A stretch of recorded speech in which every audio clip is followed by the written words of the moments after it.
Merry Christmas everyone! This video is going to be a bit different from my normal videos because I'm not actually travelling anywhere.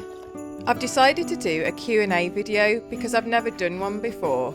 So grab yourself a cup of tea or maybe a festive mulled drink while I attempt to talk to the camera for longer than I've ever talked to the camera before. So in this box here are some Christmas cards, and on each Christmas card there's a question that's been sent in by some of the people who watch these videos. I do actually feel a bit nervous about doing this video because I don't really like talking for extended periods of time or talking about myself, but I've got some mulled cider here, so hopefully that's going to make it a bit easier. So the first question is from Gary from Nottingham. Happy Christmas, Gary. And Gary has asked, how is your dad getting on after his scare? So those who don't know about this, because you might not have watched all of my previous videos, my dad was actually diagnosed with prostate cancer last year and he started having treatment. He had radiotherapy and he's doing really well now. He's still having hormone therapy. I think he has to have that for about 2 years, but as far as we know, he doesn't have cancer anymore and he's doing really well, so that's obviously really good. I probably should have updated people sooner about this. I did do an update on my Instagram page ages ago, but I know not many people follow me on there and quite a few people have asked before, but yeah, he's doing really well, he's really healthy, so that's obviously really good. So the next question is from volunteer lockkeeper Andy from Sheffield. Merry Christmas, Andy. And Andy has asked, are you a continuous cruiser or do you have a residential mooring where you moor in winter months? Now, I think Andy obviously knows what a continuous cruiser is, but I'll explain it for everyone else who doesn't. A continuous cruiser is somebody who moves around the canal network all the time and doesn't have somewhere where they moor permanently, and I am a continuous cruiser. So I basically carry on moving throughout the year. The longest I'm allowed to stay anywhere is for up to 2 weeks.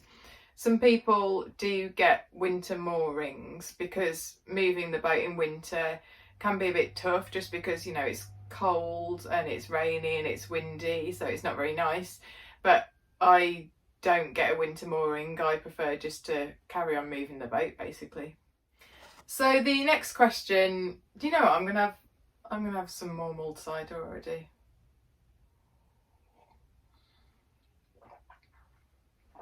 Okay, so the next question is from Andrew Holloway from Buckinghamshire, and Andrew has asked, sorry, Merry Christmas Andrew, I forgot to say Merry Christmas. Andrew has asked, did you have boating holidays as a family? No, I never had any boating holidays when I was younger with my family. I don't think anybody else in my family has ever been on a boating holiday actually. The first time I ever went on a boating holiday was in 2018 with my friends Carly and Kim. I thought I'd say hello actually. Hello Carly, because Carly sometimes watches these videos with her partner Matt, so yeah, so that was the first time I ever went on a boating holiday and I really loved it. And then I went on another one as well, which would have been, I think it was March 2023, and I went on that with my friend Claire, who you might have seen in one of my previous videos, and a couple of other people came along as well. And yeah, I just really enjoyed it, and I ended up getting my boat a few months after that. I think it would have been about 4 or 5 months after that basically. So the next question is from Aaron from Australia. Merry Christmas Aaron, and he wants to know, when did you get interested in narrow boats? Someone else has asked a similar question as well. Tom from USA has asked, what sparked your interest in getting a narrow boat? And also Evan in Harrogate has asked, what made you want to get into boating? So I suppose this follows on from the previous question really. I never went on any boating holidays as a child, but I was always interested in narrowboats and canals. I think it's partly because I grew up around lots of canals, because I grew up in Wolverhampton, and I have some really nice childhood memories of walking along the canal with my granddad and his two dogs whenever I went to stay with my grandparents at the weekend. Then when I got a bit older, I used to like cycling along the canals with my friends. And I also remember when I was about 7 or 8 years old, we did a project at school which was about narrowboats and canals. And I must have been going on about narrowboats quite a bit because my granddad actually made me a wooden narrowboat. He was really into making things. He had a workshop and everything. He was really good at things like that. And he made me this little wooden boat. And strangely enough, it did actually look quite similar to the boat that I have now, except it had a different name. It was called Dunster Castle. And I remember taking this narrowboat into school and showing it to all the people in my class and the teacher. Yeah, so it's something I've always been interested in since I was a child. Then when I got a bit older, when I became an adult, I moved to Nottingham, and there's a canal in Nottingham that I used to really enjoy walking and cycling along as well. I lived in London for a bit as well, and there are obviously canals in London, and I really kind of loved cycling and walking along those because it's kind of like an escape from all the business of the city. I think wherever you are, even if it's, you know, a really built up city and there are loads of people around, canals are kind of like a way to escape all of the business basically. And I just like being near water. I like being surrounded by nature, so I think that's why canals are so appealing to me, really. So this next question comes from Zeke, who lives in Morton in Marsh, and Zeke would like to know a question not about canals, but would like to know what music you're into, bands, artists, etc. So yeah, I do really like music, but I don't tend to listen to much modern music. I prefer listening to older music, and the era I'm really passionate about is the 1960s. I really love 1960s soul music. I think I got into that because of my dad. Growing up, whenever I was around the house, he was always playing music. A lot of the classic stuff like Motown and Stax, but some of the more obscure soul songs as well. So I just got into it through my dad, and then when I got a bit older I started buying my own music as well. So yeah, that's the thing I'm really passionate about and the thing I'm most geeky about. Zeke would like to know what bands and artists are like. I think probably, this is really obvious, but my favourite soul singer would just have to be Otis Redding. He is, you know, the greatest singer of all time, really. I think in a previous video I mentioned I really like Curtis Mayfield as well.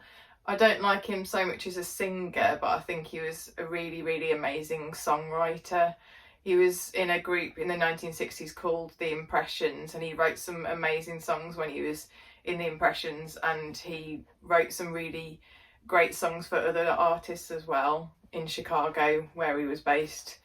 So the next question comes from Mark and Pamela in Phoenix, Arizona, and they would like to know, we have no experience with narrowboats. Is it practical for us to rent one for a month-long visit?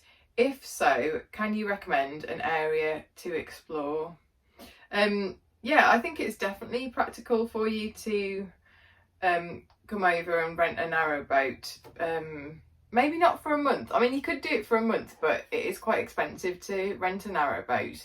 I think when I did it with friends, we just did it for a few days basically, and then we shared the cost between us because we were in a group, because it can be quite expensive. But yeah, you can definitely come over and rent one. I think that's probably the best way to test out whether you enjoy it or not. They're saying they have no experience with narrowboats. So the thing is, whenever you hire a narrowboat, there are loads of different companies around that will hire them out to you. They actually give you a lesson at the start of your holiday. They kind of show you the ropes, literally, I suppose. They show you all the stuff like, you know, how to moor the boat and how to steer, and they tell you how to do locks as well. They want to know, can you recommend an area to explore? Do you know what?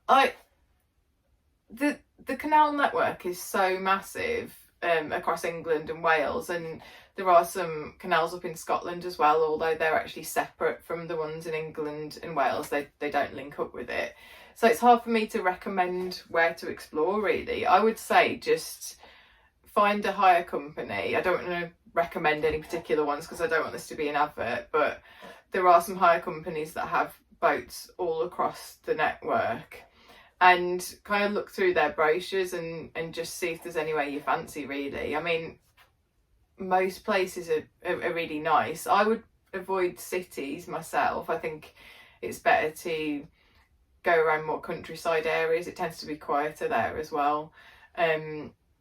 Yeah, just have a look, really, and do a bit of research and see what takes your fancy.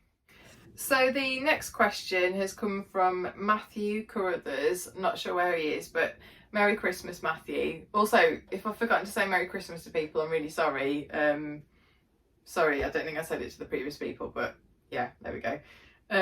Anyway, Matthew wants to know, have you considered expanding the channel by, say, doing a few days motorboat cruising on the Broads or on the south coast?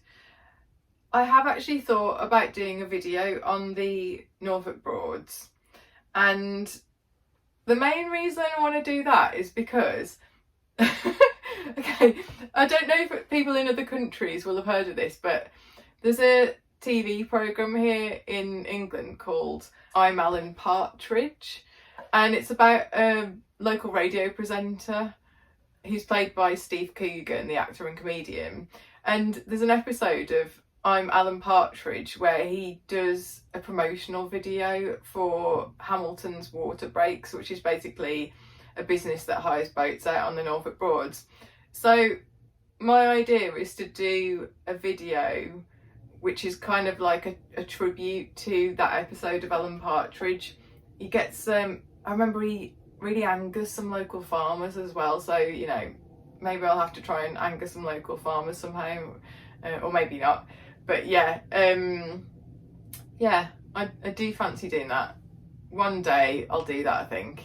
The episode is called Watership Alan, so I could do Watership Betty.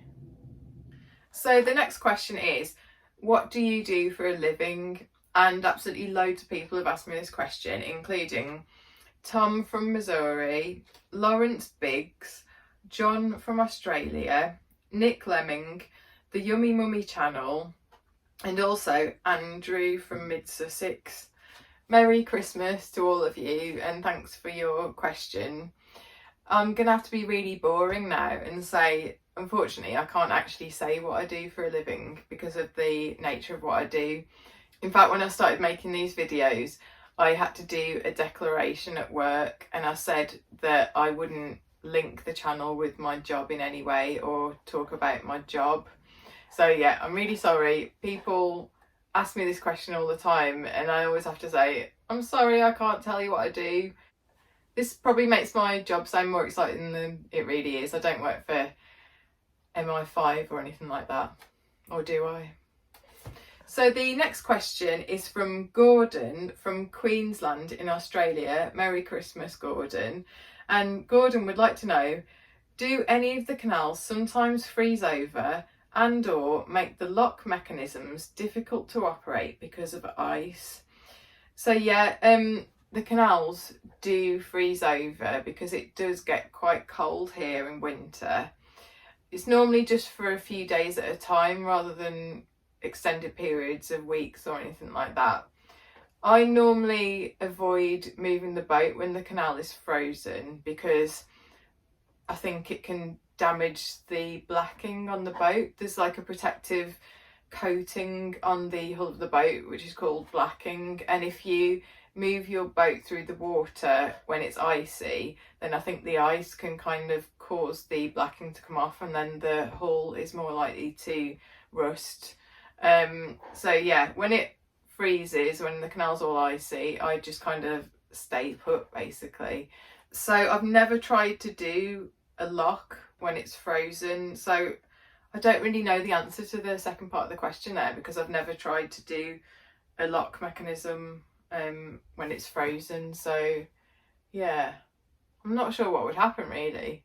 So the next question is from Gordon M, who's from Wick, north of Scotland, and Gordon would like to know, what's the furthest north you have ventured in the UK, boating aside? So the furthest north I've ever been in the UK was in Scotland actually, and it was when I did a road trip a few years ago. I went to various different places, and I think the furthest north I got was a place called Malig, which isn't as far north as Wick, but it is quite far north. It's basically along the west coast of Scotland, and it was a really memorable trip because I camped, but in Scotland it's actually legal to wild camp, so I did a bit of wild camping near the sea, and yeah, I had a really nice time. I'd really like to go back to Scotland, but the only problem with Scotland is that it's quite far away and it takes absolutely ages to get up there, but yeah, it's a really beautiful country, so yeah, I would like to go back there sometime soon. So the next question is from John McDonald in Australia, and John would like to know, how do you get back to your car, public transport, or do you shuttle it by walking back and forth as you travel the canals? And Chris in Tokyo has asked a similar question as well. Chris wants to know, how does your car keep up with you? How do you get back to it when you arrive at your destination? So quite a few people have asked me this in the past as well, and I did make a video about it last year. I think it was called something like, where do narrowboaters put their cars, or something like that. But the short answer is basically that I walk back to get my car whenever I move the boat. I think a lot of other boaters do that too. Some have bikes. I don't have a bike. Quite a few people have suggested I should get one, but yeah, I really like walking, to be honest, so I probably enjoyed the walk along the canal as much as I do actually moving the boat along the canal. So yeah, the short answer is that I walk back to get my car, and then I move my car to the next place where the boat is moored. So the next question is from Dennis in the state of Virginia, USA, and Dennis would like to know, do you like the apparent loneliness you have, or do you have friends we do not see? So yeah, I'm really glad that someone has asked me this, because a few other people in the past have asked me, do you get lonely? And I think these videos make it look like I don't have any friends and that I just spend all of my time on my own. But in reality, I do spend a lot of time with friends. It's just that I don't tend to film videos when I'm with my friends. Although I have done a few videos with friends. I did one with my friend Terry and her 2 children about this time last year. That was basically because her kids had seen my videos and they wanted to be in one of them. And they had a great time. They really enjoyed it. But I found it quite stressful, to be honest, trying to kind of talk to people and, you know, be a good friend and be present while also kind of faffing around filming and driving a boat as well. I also did a video with my friend Claire because we were due to go to the Severn Valley Railway, and I still feel bad about that because I really don't think she enjoyed being in that video. And after I did that video with Claire, I basically vowed to never film a video with a friend ever again. So the next question is from Aidan, who lives near Glasgow. Merry Christmas, Aidan. And Aidan would like to know, what is your favourite flavour of yoghurt? Okay, I think I'm gonna have to out myself here. I've never mentioned this in videos before, but I am a vegan. Yeah, I don't normally mention it because I know a lot of people don't like vegans, and sometimes people can be a bit mean on the internet, and I've seen people say horrible things about vegans, but I am a vegan, so my favourite flavour of yoghurt is a soya yoghurt, which is vanilla flavoured. I don't want to say the brand, but it's yeah, it's vanilla flavoured soya yogurt. I've just been thinking, you know, I mean, I hope nobody says anything mean. I don't think the people who watch these videos are the kind of people who would be mean. But also, if you've watched my previous ones, it's probably not a huge surprise that I am vegan, because, you know, you've probably seen me talking to cows and things like that, and saying hello to dogs. So yeah, I just really like animals, and that's why I don't eat them. The next question is from Stuart.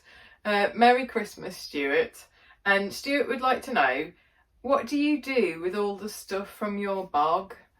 Now, I'm not sure where Stuart is from. I think he's probably from the UK, given the use of bog. If people in other countries don't realise this, bog is slang for toilet. So yeah, what do I do with the stuff from my toilet? I've never shown this in a video before, and I don't think I ever will show this in a video for obvious reasons, but I basically have what's known as a cassette toilet, and lots of other narrowboats have this as well. I think caravans have them too. So whenever anybody goes to the toilet on a narrowboat with a cassette toilet, it basically gets collected in a big container that's underneath the toilet. And then there are various points along the canal known as sand points. They're usually in the same place as water points. And you basically get the container, mine's got wheels on it, so it's easy to move because it can be quite heavy. And you basically take the container off the boat and you empty it at the sand point, which is basically like a great big toilet. You just kind of empty the container into that and then flush it all away. And yeah, so that's what I do with all the stuff from my bog. So this is the final question, thank goodness, and it's from Richard from Perth in Scotland. And Richard would like to know, oh, Merry Christmas by the way, Richard, sorry. Richard would like to know, what hobbies do you have apart from boating? Yeah, so when it comes to hobbies, most of my hobbies basically involve being outdoors. I don't really like being stuck inside. So I don't even watch much TV or anything like that. Obviously I watch YouTube. But yeah, I just really like being outside, meeting up with people, socialising. I really like walking, so I'm in a few different walking groups. I like doing long distance walks as well, although I don't do them in one go. I like to kind of split them up in sections and do them. I also really like paddle boarding. I like roller skating as well. Yeah, I think I just like kind of moving along, using various different methods of transport, you know, walking, roller skating, paddle boarding, driving the boat. Really like going on road trips and driving my car as well. Yeah, so I like being outside and moving basically. So I think I'm gonna end the video now, but I just wanted to say Merry Christmas to everybody, and thank you for watching my videos this year if you have been watching them. Also thank you to everybody who sent questions in. I'm sorry I wasn't able to answer all of the questions because I got way more than I expected to get. This is probably the most awkward Q&A video that anyone has ever filmed for YouTube, but there we go. Bye!